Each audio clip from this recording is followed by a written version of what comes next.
This is an ABP Life podcast.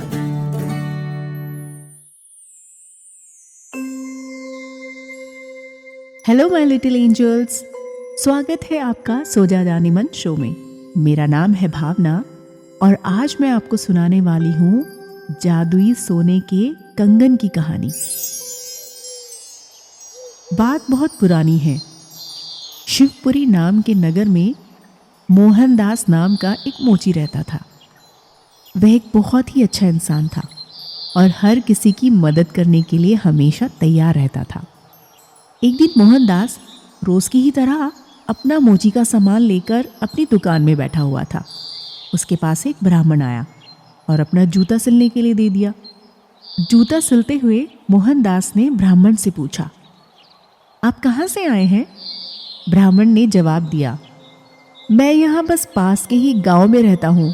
मैं गंगा माँ के दर्शन करने और नहाने आया हूँ। मोहनदास ने बड़ी ही मासूमियत से पूछा, क्यों, आज क्या आपके यहाँ पानी खत्म हो गया है? ब्राह्मण यह बात सुनकर बहुत ही हैरान हो गया। उसने मोहनदास से कहा, अरे तुम कभी भी गंगा माँ के दर्शन करने नहीं गए और ना ही तुमने वहां जाकर नहाया? मोहनदास ने जवाब दिया, नहीं, मैं वहां कभी नहीं गया। मोहनदास आगे कुछ बोलता उससे पहले ही ब्राह्मण ने उसे कहना शुरू कर दिया, बड़े ही अफसोस की बात है कि तुम गंगा किनारे पर रहते हुए भी गंगा माँ की शक्तियों को नहीं जानते, तभी तुम्हारे हालात ऐसे हैं। और ब्राह्मण ने उसके बाद उस मोची को सारी की सारी गंगा माँ की शक्तियों के बारे में बताया।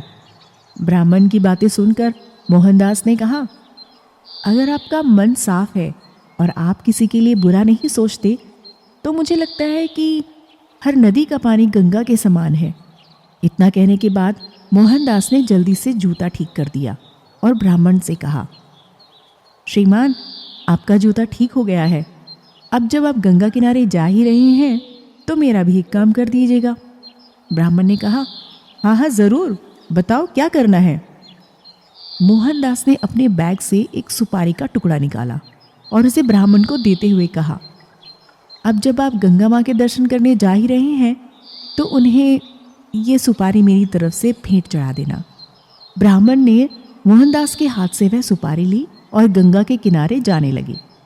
वहाँ नहाने के बाद ब्राह्मण ने हाथ में सुपारी लेकर गंगा माँ को पुकारते हुए कहा, माँ, मोहनदास ने ये आपके लिए भेजा है, प्लीज़ आप इसे स्वीकार कीजिए। इतना कहकर ब्राह्मण ने उस सुपारी को गंगा में बहा दिया। थोड़ी ही देर में गंगा में एक हाथ बहते हुए आया और ब्राह्मण के पास रुक गया। उस हाथ में एक सोने का कंगन था। उसी समय एक आवाज़ आई, मेरी तरफ से यह कंगन मोहनदास को दे देना। गंगा माँ की तरफ से मोहनदास के लिए सोने का कंगन आता देख ब्राह्मण हैरान हो गया।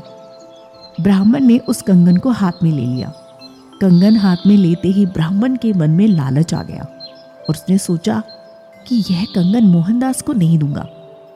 आखिर मोहनदास को पता ही कैसे चलेगा कि माँ गंगा ने उसे कंगन देने के लिए कहा है।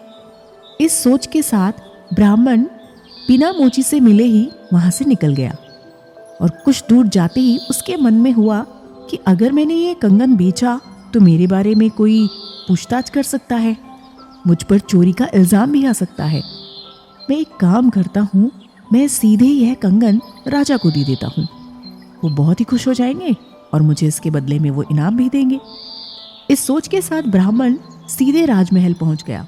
वहाँ पहुँचते ही ब्राह्मण ने राजा को प्रणाम किया और वो कंगन उन्हें गिफ्ट कर दिया। उस कंगन को देखकर राजा ने कहा कि ऐसा कंगन तो मैंने कभी नहीं देखा। राजा ने यह कंगन अपनी पत्नी को दे दिया। पत्नी ने जैसे ही वह कंगन देखा वो बहुत खुश हो गई और उसने राजा से कहा कि महाराज, ये कंगन तो सिर्फ एक ही है, मुझे दूसरे हाथ में पहनने के लिए बिल्कुल ऐसा ही कंगन चाहिए। फिर राजा ने ब्राह्मण से कहा, यह एक कंगन है, मुझे इसका दूसरा जोड़ा भी चाहिए। रानी को कंगन दोनों हाथ में पहनने हैं। यह सुनते ही ब्राह्मण के पसीने छूट गए। राजा ने तुरंत पूछा, क्या हुआ, आप परेशान क्यों हो गए? यह कंगन चोरी का तो नहीं है ना? ब्राह्मण ने तुरंत जवाब दिया, नहीं नहीं महाराज, यह चोरी का नहीं है। तब राजा ने बोला, तो ठीक है, आप कल तक मुझे एक दूसरा कंगन ला कर दे दो, तभी मैं मानूंगा कि यह चोरी का नहीं है। जी महाराज, कहते हुए घबराया हुआ ब्राह्मण राजा के दरबार से निकल गया। राजा ने अपने कुछ सैनिक उस ब्राह्मण के पीछे लगा दिए ताकि कंगन की असलियत का पता लगा सके। राजमहल से निकलकर ब्राह्मण सीधा मोहनदास के पास पहुंचा और ब्राह्मण ने उस कंगन के बारे में जाकर मोहनदास को सब सच सच बता दिया। अब वे बड़ा परेशान हो गया और मोहनदास से कहने लगा कि मैं अब दूसरा कंगन कैसे लाऊं। मोहनदास ने ब्राह्मण की सारी बातें सुनी और अपनी दोनों आंखें बंद कर ली। उसके बाद मोहनदास ने हाथ जोड़कर गंगा माँ से ब्राह्मण को बचाने के लिए प्रेयर की। थोड़ी देर के बाद ही मोहनदास के सामने रखे एक टब में कुछ चमकती हुई चीज दिखाई देने लगी। जब मोहनदास ने उस टब में हाथ दिया तो उसके हाथ में बिल्कुल वैसा का वैसा ही कंगन था। ये देखकर ब्राह्मण बहुत ही दंग रह गया। उसका पीछा कर रहे राजा के सैनिक भी ये चमत्कार देखकर हैरान हो गए और ये सब देखकर वो सैनिक सीधे राजा के पास पहुंच गए और उन्हें सारी बात बताई। इधर ब्राह्मण ने मोहनदास को शुक्रिया कहकर कंगन लेकर राजमहल निकल गया। वहां पहुंचते ही ब्राह्मण ने राजा को कंगन दे दिया। राजा ने उससे कुछ नहीं पूछा और चुपचाप कंगन ले लिया। कंगन लेने के बाद राजा खुद अपने सैनिकों के साथ मोहनदास की दुकान पर गए और मोहनदास को गंगा माँ की भक्ति के लिए बहुत सारे इनाम दिए। इस कहानी से हमें यह सबक मिलता है कि किसी भी काम को करने के लिए हमें उसमें अपना पूरा मन लगाना चाहिए। फिर मिलती हूँ एक और कहानी के साथ। तब तक के लिए अपना ख्याल रखिएगा। Bye bye, good night.